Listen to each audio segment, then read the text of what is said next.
Hi everyone, hope everybody's doing great. So today we're going to talk about Desmos and solving quadratic equations. Okay, so if I have this simple problem right here, I'm going to plug in the standard form, v squared minus 4. I'm going to plug it in just like I see it.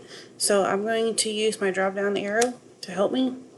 Our things doesn't know anything other than x and y, so I'm just going to use x squared, just like what we usually do in our inspires, and it was minus 4.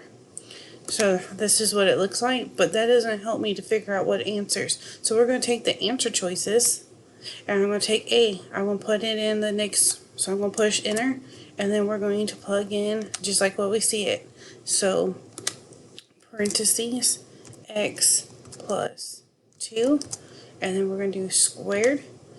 So we can see that the blue and the red do not match, they don't overlap.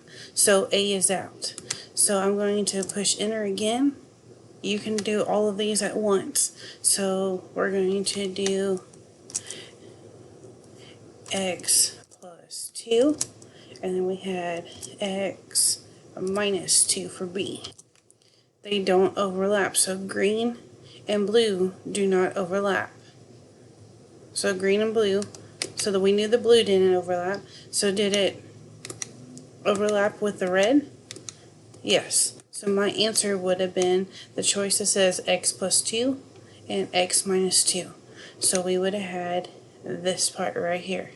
So when you plug them in, all you have to do, and if you want to show me your answer, all you have to do is leave these two circles up on for me, and as long as I can see that they're overlapping, there's your answer. So once you get that done, all you have to do is take a picture and upload it to your Google Classroom before you turn it in.